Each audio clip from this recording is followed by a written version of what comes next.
Bismillahirrahmanirrahim. Kitab Kasyifatus Sajjah dikarang oleh Syekh Nawawi. Syekh Nawawi itu ulama top Indonesia yang hidup di Mekah, juga meninggal di Mekah. Dulu di antara kearifan buyut-buyut kami, leluhur kami, itu kalau cerita itu enggak apa-apa kamu mondok di Mekah di sana, tapi bawa pohon yang hidup di Indonesia. Jadi artinya membawa manhaj, metode dakwah yang bisa hidup di Indonesia. Ini penting kata Mbah Mun, karena wa ma arsalna min rasulin illa bilisani qaumi. Semua rasul diutus itu pasti sesuai kultur kaumnya. Saya punya sedikit cerita tentang kultur.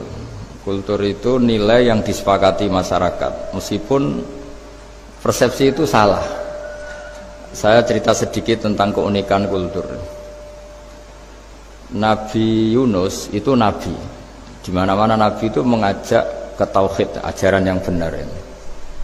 Dan dulu nabi itu nggak punya polisi, nggak punya densus, jadi nggak bisa nabi nyuruh yang nggak setuju tangkap, itu nggak bisa. Tapi punya Tuhan. Jadi kalau yang tidak percaya dakwahnya itu ancamannya adab. Dulu itu nggak ada polisi, nggak ada pengadilan, sehingga kalau ada kesalahan itu ancamannya itu akan turun apa? Adab, siksa itu. Sekarang kan kalau kita jadi pemimpin kan agak enak itu, punya keamanan, punya macam-macam lah. Singkat cerita, sudah dakwah sekian tahun itu umatnya agak percaya kalau beliau seorang nabi, bahwa ajaran tauhid itu benar. Akhirnya cerita ini terkenal sekali, mungkin beberapa terputus ya, tapi terputus cerita ini saya ceritakan secara lengkap. Terus beliau cerita, ini waktu sudah lama saya dakwah, sudah lama saya sosialisasi itu tentang kebenaran, Anda tetap nggak iman ini 3 hari lagi pasti ada adab. 3 hari ada adab itu delalah masyarakatnya tuh kepikiran, jangan-jangan iya itu. Nah ketika jangan-jangan iya itu diintip, rumahnya Nabi Yunus itu diintip, ya agak aneh itu. Diintip delalah orangnya nggak ada itu. Kalau Quran bahasakan abaqo itu minggat itu pergi nggak pamit ya. Itu bahasanya abaqo itu minggat. Meskipun kita tidak mungkin membahasakan Nabi itu minggat, tapi dibahasakan tindakan kan tidak mungkin karena nggak pamit itu. Jadi harus dibahasakan minggat itu. Quran sendiri bahasakan abaqo. Nah cara berpikir masyarakat gini, kalau kampung ini mau dibalik sama Allah, mau ada adab, logikanya yang tahu akan ada adab itu pasti sudah pergi. Padahal Nabi Yunus pergi ini bukan karena takut adab, mangkel. Seniai suwi gagal seminggat ya kan gitu. Jadi ada kiai minggat itu ya ada dalilnya, karena dulu itu kalau mangkel itu suami mangkel istri itu ya harus minggat, istri harus minggat. Dulu itu ya boleh, maksudnya boleh itu ya kalau darurat ya minggat sedikit lah, tidak apa-apa. Nah, Nabi Yunus itu minggat tadi, abaqo itu kalau dalam bahasa Arab pergi nggak pamit ya. Kalau orang Jawa bilang minggat. Kalau itu sebenarnya saking mangkelnya, saking emosinya, beliau akhirnya meninggalkan kaumnya tanpa pamit. Tapi kaumnya itu menjadi tahu bahwa ini serius Yunus, buktinya dia agak berani di kampung, berarti mau ada adab betul itu. Dan efek positif dari teori itu, teori kultur tadi, kalau ada adab pasti dia pertama yang lari. Kayak dukun itu, kenapa kita tidak percaya dukun nomor itu? Itu kan paling yang minta nomor dulu ada SDSB itu, forecast itu kan paling salam templeknya kan 100.000, padahal dulu forecast itu berapa kalau menang? Kan miliaran ya, juta. Itu untuk kultur kita agak percaya dukun kan, ngapain ngumpulin uang 100.000, kalau dia tahu nomornya kan mendingan tombok sendiri gitu. Itu kan jadi orang itu mesti punya teori umum untuk membenarkan sesuatu atau membohongkan itu. Akhirnya umatnya Nabi Yunus itu iman. Iman itu artinya percaya kalau ini tidak main-main. Buktinya Nabi Yunus gak berani di situ. Akhirnya mereka tobat. Saat itu juga mereka wiridan di lapangan, terus semua kesalahannya diselesaikan. Sampai ada rumah yang sudah dibangun permanen karena di tanah tetangga, dirobohkan saat itu juga. Bahkan ada batu yang dulu nyuri, satu dua batu yang dulu hasil nyuri, saat itu juga dirobohkan, dikembalikan sama yang punya. Wah, hari itu semua kedoliman diselesaikan. Ini penting saya utarakan, jadi tobat itu tidak hanya istighfar. Kalau istighfar ribet, tobatnya orang punya utang terus istighfar gitu kan ribet. Kan ribet itu. Ada punya utang terus minta maaf itu kan ribet itu kan. Harus diselesaikan itu. Tobat diterima sama Allah. Batas akhir finish dari harusnya ada adab, misalnya Senin, Selasa, Rebo, harusnya Rebo itu sudah kena adab, ternyata Rebo itu tidak kena adab. Nabi Yunus sebetulnya juga penasaran kampungnya itu kena adab tidak, dilihat dari jauh ternyata tidak, tambah kecewa dia gitu. Wah, ini saya kalau pulang pasti dibunuh karena saya dianggap pembohong. Di masyarakat situ ada aturan siapa yang bohong dibunuh. Padahal Nabi Yunus mengumumkan nanti Rebo ada azab, kira-kira gitulah. Ternyata Rebo itu tidak ada azab, makanya dia sudah di batas kampung kembali minggat lagi karena nanti pulang pasti dibunuh karena dia dianggap bohong. Ya akhirnya masyhur itu, terus dia ikut nelayan sekenanya, yang penting lari dari kampung, ikut nelayan sekenanya. Zaman itu, ini saya ulang lagi, zaman itu nanti ini efeknya nanti ke tauhid. Zaman itu para nelayan tuh kayak sepakat kalau ada kapal atau perahu kok mau tenggelam itu pasti ada yang minggat. Artinya minggat itu pergi tidak terhormat itu. Terus fasahama fakana minal mudkhadin. Nah dulu tuh orang sudah punya peradaban. Ini cerita kultur, sudah punya peradaban. Punya peradaban. Ya sekarang gini, kalau nyemplungkan salah satu kan tidak adil diundi. Ternyata yang keluar dia Nabi Yunus. Terus mereka tahu ini orang nggak pantas dikorbankan. Dan Nabi di mana-mana itu ganteng. Memang Allah itu punya sunah itu unik. Nabi itu harus paling ganteng di kampungnya. Nasabnya juga harus paling baik. Kabar-kabarnya juga istrinya harus paling cantik. Itu memang aturannya gitu. Nggak tahu saya. Dulu saya juga janggal. Kenapa Nabi aturannya harus gitu? Tak angen-angen di pemimpinnya elek ya isin itu maksudnya misalnya pemimpin dia pesak keriting itu kan piye gitu rasanya itu. Jadi Nabi itu pasti itu paling ganteng di kampungnya, terus dari nasab ya terbaik, terus rata-rata istrinya itu ya selain solihah itu ya paling cantik. Karena ya dibully kan, sawar tidak jadi Nabi, bujune elek kan ya ribet kalau misalnya ada yang bully gitu kan tidak ribet. Singkat cerita terus dia akhirnya ditenggelamkan, dibuang karena beliau seorang nabi. Faltaqamahul khut, beliau ditelan ya. Iltiqam itu tidak digigit, ditelan ya. Karena ditelan beliau tidak ngalami dikunyah, ditelan. Iltiqam itu ditelan. Karena beliau seorang nabi, di dalam batnil khut itu di perut itu dia wiridan, dan barokahnya wiridan itu perut ikan ini menjadi masjid. Dia nyaman di situ, nyaman karena terus ngalami karomah lah. Andikan wali itu ngalamin karomah. Nah kesimpulan dari cerita ini itu apa? Masyarakat itu akan selalu dengan kulturnya sendiri. Para nabi juga punya kultur sendiri. Dan Allah yang ngelola itu semua. Saya ulang lagi, Allah yang ngelola itu semua. Makanya terus dua kultur ini kalau Allah menghendaki itu gampang sekali. Akhirnya yang terjadi apa? Nabi Yunus jadi kasih sanksi Allah karena pergi tidak pamit. Masyarakatnya justru enggak karena tobat. Dan tobatnya masyarakatnya ini karena kekeliruan Nabi Yunus. Keliru dengan makna bukan dosa. Andaikan Nabi Yunus saat itu kok di rumah ingin menyaksikan adab, itu masyarakat mesti gak percaya kan ada adab. Mau ada adab kok dia di rumah gitu. Jadi unik, Allah cara ngelola masyarakat itu unik. Nah, dari keunikan cara Allah ini kemudian lahirlah ilmu yang bernama ilmu tauhid, ilmu tawakal, ilmu pasrah nang pangeran itu. Karena kemarin pas Pak Yusuf sama Bu Sulis sowan saya itu tak beri cerita agama itu milik Allah. Sehingga teori yang dikatakan manusia itu ya teori saja, tetap semua itu di tangan Allah. Ya saya saat itu cerita, misalnya saya ditanya, ini besi, materi besi dengan kaca itu kuat mana? Mesti kita menjawab kuat besi. Tapi saya yang mengendalikan besi dan kaca.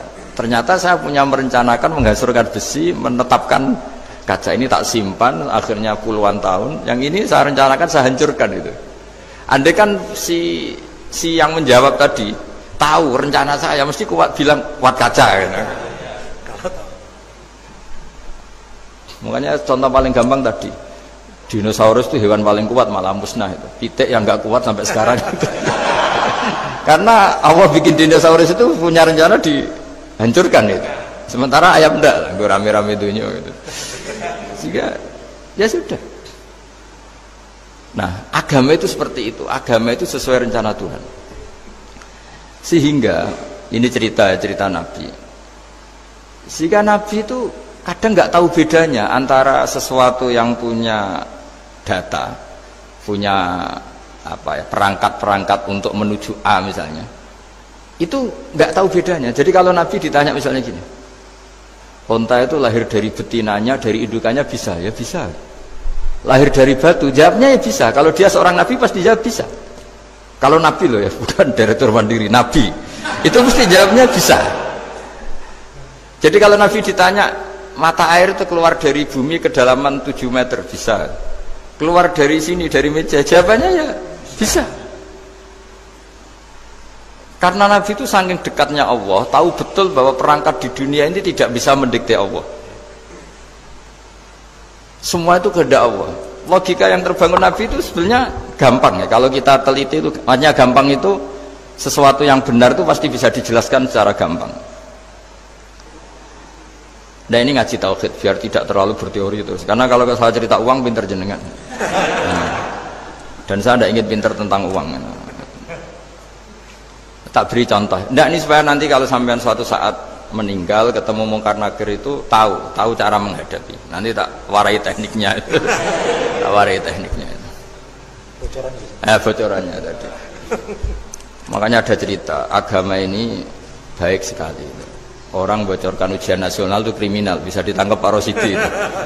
Tapi agama ini pertanyaan Mungkar Nakir dibocorkan semua kiai, itu nggak ditangkap sama Mungkar Nakir. Harusnya kan rugi karena ini pertanyaan, tapi semua kiai kan sudah membocorkan. Nanti pertanyaannya di kuburan itu man rabbuka, Tuhanmu siapa, agamamu apa, itu kan sudah dibocorkan. Tapi itu nggak dianggap kriminal. Sementara kita sekolah SD, sekolah SMP bocorkan soal itu dianggap kriminal. Padahal kalau harusnya boleh. Maksudnya kalau menuruti teori itu harusnya boleh kan. Mau pertanyaan Mungkar Nakir saja dibocorkan kan. Ada dasarnya kan? Ya tapi kan tidak ada itu. Harusnya boleh. Tapi kan terus jadi nggak ujian kalau dibocorkan itu. Tidak ada itu. Harusnya boleh. Tapi kan terus jadi nggak ujian kalau dibocorkan. Jadi dibocorkan. Kurang apanya baiknya agama ini? Pertanyaan sepenting itu dibocorkan dan kiai-kiai nggak ditangkap sama Mungkar Nakir ya ada itu aja. Saya ulang lagi ya supaya kita ingat fitrah salimah. Soal Anda modern monggo lah, tapi saya sebagai kiai akan ngajari kalian tentang fitrah salimah.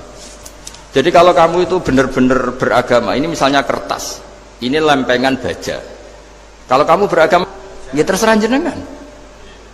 Karena bisa saja ya terserah jenengan. Karena bisa saja kertas ini arsip nasional. Baja ini tak niatkan, tak luluhkan, tak hancurkan. Sehingga kalau kita ngomong ya secara materi harus ditambahi, secara materi kuat baja ya Allah. Tapi secara substansi jenengan ya terserah jenengan, monggo. Nah, di sini yang mulai orang lupa itu karena selalu menjawab pasti kuat baja. Kata pasti ini yang akhirnya orang menghilangkan teori beragama. Berdasar logika. Nah akhirnya para nabi, para wali itu ditanya. Saya punya kitab karangannya Abdul Hamid, orang alim. Kitab itu dulu saya ngaji lama sekali, sampai sekarang saya pelajarin. manusia itu dijebak hukum adat, padahal adat itu ya tidak terlibat. Misalnya kalau ada telur jadi ayam normal gitu. Ya tadi indukan unta melahirkan unta normal itu, indukan sapi melahirkan sapi normal. Tapi kalau para nabi itu bilang ya nggak normal, nggak normal artinya tetap ada kekuatan Tuhan. Indukan unta tahu apa tentang unta? Dia punya kekuatan apa bisa melahirkan unta, bisa menciptakan unta di perutnya, bisa ada jantungnya, ada paru-parunya, ada ususnya. Dia bisa apa? Di situ ada tangan Tuhan itu. Karena para nabi cara berpikir gitu, melihat tembok ya sama, tembok sama indukan unta itu sama-sama mungkin mengeluarkan unta. Sehingga ketika Nabi Soleh ditanya, bukti apa kekuasaan Tuhanmu? Apa bisa mengeluarkan unta dari batu besar ini? Jawabannya Nabi Soleh ya bisa, ya bisa. Dan mukjizatnya Nabi Soleh masyhur itu, keluarlah unta dari batu. Karena secara teori ya tadi, coba unta indukan itu apa seorang profesor, apa seorang ilmuwan sehingga bisa menciptakan anaknya itu. Apa dia terlibat dalam menciptakan jantungnya, paru-parunya, ususnya? Kan enggak juga. Telur bisa apa coba? Gobloknya bukan main telur itu kan. Tapi bisa mengeluarkan ayam, dia bisa apa? Nah, para nabi, para wali itu tahu semuanya itu kekuasaannya Allah. Nah, kalau karena kekuasaan Allah, bedanya apa dengan tembok? Makanya Nabi Muhammad ketika di padang pasir, sahabat bingung nggak ada air, ya Nabi santai aja. Ini gimana Nabi nggak ada air, nanti orang mati kehausan. Nabi ya santai aja. Kamu ingin air katanya? Iya. Nabi nunjuk apa itu ya sudah, terus ada air. Ada yang keluar dari jemarinya, ada, karena Nabi itu nggak tahu bedanya antara ini mungkin dan tidak mungkin, tuh nggak tahunya itu ya semuanya itu Allah. Kalau kamu kan nggak, wah daerah gini nggak mungkin ada air. Ini kan padang pasir. Air itu biasanya di daerah hutan gini malah berteori macam-macam. Seakan-akan tidak ada Tuhan. Jadi kalau orang nggak bakat wali pasti berpikirnya gitu. Makanya nggak wali-wali itu memang nggak bakat, karena itu kan artinya menafikan kekuasaannya Allah kan. Seakan-akan Allah tidak mampu bikin air di situ. Tapi kalau Nabi santai aja. Makanya Nabi Ibrahim ketika mau dibakar ya santai aja. Menurut beliau api bisa apa? Jadi itu meskipun hukum adat itu ya selalu berjalan. Normalnya api yang membakar, di padang pasir normalnya ya nggak ada air, normalnya batu ya nggak mengeluarkan unta. Tapi kamu jangan terjebak oleh keseharian yang Anda lihat. Tetap di balik itu ada kekuasaannya Allah Subhanahu wa ta'ala. Nah, ini yang namanya iman. Dengan iman seperti itu nanti ketika kita mati itu ya santai saja. Ketika kita hidup ya tidak tahu oksigen itu apa masuk ke tubuh kita, sistemnya kayak apa, jantung kita ada ikut bikin, paru-paru kita. Artinya zaman kita hidup pun sebenarnya kita tidak bisa ngelola kehidupan, itu tidak bisa. Nah kalau sama nggak bisa, nanti setelah mati juga tidak bisa. Ya sudah, ketika kita hidup yang ngelola juga Allah, ketika mati juga yang ngelola. Bedanya apa? Nah, ini di sini terus kita dilatih, inna sholati wa nusuki wa mahyaya wa mamati lillahi rabbil alamin. Tapi kenapa kita ragu terhadap kehidupan setelah kematian? Karena ketika kita hidup seakan-akan kita tahu cara hidup.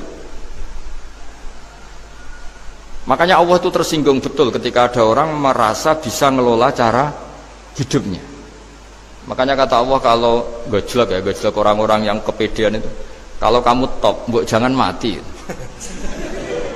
Itu falaula in kuntum ghairu madinin tarji'unaha in kuntum shadiqin. Kalau kamu merasa top itu jangan mati. Di mana-mana mati itu tidak top. Falaula idza balaghatil khulqum wa antum khina idzin tanzurun. Mbok ketika nyawa kamu sudah sampai kerongkongan, kamu tarik lagi supaya kamu tidak mati. Mati itu tidak top. Katanya kamu top kok mati. Jangan mati. Kalau top itu jangan mati, jangan miskin, jangan tua, jangan jadi jelek. Pokoknya top terus gitu. Itu digosok sama Allah. Tapi orang itu lupa bahwa nah ketika sehat begini kita seakan-akan ngelola kehidupan. Nah gara-gara merasa ngelola seakan-akan kalau mati lalu saya gimana ya kalau mati? Di kuburan ngapain? Terus kantornya gimana, kerjanya di mana? Ya tidak usah begitu. Nah ini di sini pentingnya tauhid. Orang dilatih berpikir al-khalqul awal. Afa'ayina bil khalqil awal. Kalau dalam bahasa Yasin disebut kul yuhihal ladzi anshaha awwala marrah. Jadi agama itu orang dilatih membayangkan pertama hubungan kita dengan Allah. Misalnya manusia pertama itu siapa? Adam. Adam bisa berpikir, bisa berlogika, bisa jalan-jalan, bisa macam-macam. Tapi andaikan Anda jadi Nabi Adam, mesti melihat kekuasaannya Allah itu begitu nyata, karena saya materinya dari tanah, ternyata saya bisa berpikir. Betapa kudrohnya Allah, kekuasaan Allah, tanah yang benda mati bisa berpikir. Sekarang jadi saya. Sehingga ketemu, kira-kira Nabi Adam kalau ketemu tanah itu ya, kalau mau maksiat, wah ini tanah ini pasti komplain. Nah di sini pentingnya beragama. Sehingga ketika Rasulullah ngendikan, jika kamu memperbanyak sholat, maka tanah-tanah ini bersaksi terhadap sholat kamu. Jika kamu maksiat, juga tanah-tanah ini menjadi saksi pemberat. Itu kamu tidak jagal sama sekali, karena manusia pertama yang bernama Adam yang bisa berpikir itu materinya dari tanah. Jika kita tidak janggal ketika tanah disetatuskan bisa bersaksi. Tapi setelah kamu berpikir tanah itu bisa dicangkul, bisa dijadikan berhala, dijadikan kendi, dijadikan macam, seakan-akan tanah itu ya benda yang tidak penting. Tapi Nabi itu beda dengan kalian. Nabi tahu betul tanah ini makhluk Allah yang bisa berpikir. Sehingga Nabi ya ngetikan, kalau kamu sholat sunat atau beribadah sebaiknya jangan di tempat yang sama, biar yang menyaksikan kamu sholat itu banyak. Kita mungkin kan masa bumi bisa bersaksi, tapi andaikan Anda Nabi Adam itu tidak akan janggal seperti itu, karena dia tahu materinya dari tanah dan ternyata jadi mata bisa melihat, jadi telinga bisa mendengar. Makanya Allah selalu mengingatkan, ingatlah al-khalqil awal, afayina fil khalqil awal. Karena khalqil awal ini yang menjadikan fitrah beragama yang baik. Sehingga ketika orang Yahudi bilang nggak mungkin Nabi Isa itu nggak anak zina, wong ibu kok tanpa bapak, anak kok hanya ada ibu tanpa bapak. Allah cara menjawab, inna masalah Isa indallahi kamatsali Adam. Jika kamu protes ada Isa karena tanpa bapak, ya protes dengan Nabi Adam, tanpa ibu tanpa bapak. Nah ini diingatkan al-khalqil awal. Makanya Yasin bilang kul yuhyihalladzi ansha'aha awwalamar. Awwalamar itu kamu harus berpikir ketika hubungan kamu sendiri dengan Allah zaman sebelum ada semua. Jadi misalnya alam raya ini, bumi sebesar ini, masa suatu saat terus hilang, hancur, nggak berbekas. Ingat saja, bumi ini mulai dulu ya nggak ada. Diadakan oleh kekuatan besar yang super ada, yaitu Allah Subhanahu wa Ta'ala. Nah di sini kenapa faham-faham ateis itu hilang di dunia, meskipun ada itu karena saking mungkin kurang peradaban. Makanya guru-guru kita mulai zaman Nabi Adam sampai sekarang itu cara berpikir sederhana. Bumi ini kadung ada, di mana-mana sesuatu yang ada pasti disebabkan yang lebih ada. Kan nggak mungkin bumi yang ada kemudian penciptanya itu udah ada. Itu kan ngajak goblok bareng gitu kira-kira gitu. Sesuatu yang ada disebabkan oleh sesuatu yang tiada. Maka guru-guru kita ngajari, pertama sifat Allah itu wujud. Karena ini wujud super atau kausa prima, terus kiai bilang wajibil wujud. Wajibil wujud terjemahan bebasnya ya wujud super. Karena wujudnya Allah itu yang mempengaruhi ya semua alam raya ini, dia harus di depan. Masa yang menciptakan di belakang. Makanya terus disifati qadim. Qadim itu harus lebih dulu atau awal. Makanya ketika Fir'aun ngaku Tuhan itu cara membatalkan Nabi Musa itu sederhana. Kalau kamu Tuhan berarti baba kamu nggak ada Tuhan karena Tuhannya terlambat datang. Nah, itu langsung. Oh iya ya, kalau ya kan berarti babanya dia tanpa Tuhan, kan Tuhannya baru kemarin. Aktenya baru diurus, aktenya baru diurus itu Tuhannya. Makanya Fir'aun itu akhirnya Nabi Musa punya pengaruh besar di kalangan punggawa Fir'aun. Karena ketika debat terbuka itu punggawanya dengar. Akhirnya mereka iman sama Nabi Musa. Ini disebut wa qala rajulun mu'minun min ali fir'auna yaktumu imana. Banyak yang diam-diam ini iman karena logika Fir'aun jadi Tuhan itu nggak masuk akal. Yang benar adalah Tuhannya Nabi Musa. Nah orang-orang ini itu ya dibilang nggak loyal ya pokoknya dia iman. Dan dia juga yang ikut rapat. Besok Musa tangkap. Karena mereka sudah iman sama Musa, terus sebelum eksekusi itu datang, ini datang ke Musa. Tadi malam saya ikut rapat, keputusannya Anda ditangkap mau dibunuh, jangan lari saja dulu kan. Jadi kan nggak bisa disebut pengkhianatan, kan ini orang baik. Jadi malamnya ikut rapat, besok Musa tangkap bunuh. Iya Nabi Musa paginya sebelum di itu Musa, saya nanti malam ikut rapat dan keputusannya Anda ditangkap dibunuh, kamu lari aja sekarang. Nah, kenapa iman? Karena logika yang dibangun Nabi Musa. Makanya ciri utama kebenaran itu bal naqdhifu bil haqqi 'alal batil fayadmaghuhu fa idza huwa zahid. Kebenaran sejati itu boleh diuji di mana saja. Dan Anda tidak usah khawatir kebenaran sejati itu kalah. Pasti menang. Kalau kebenaran itu kebenaran sejati pasti menang.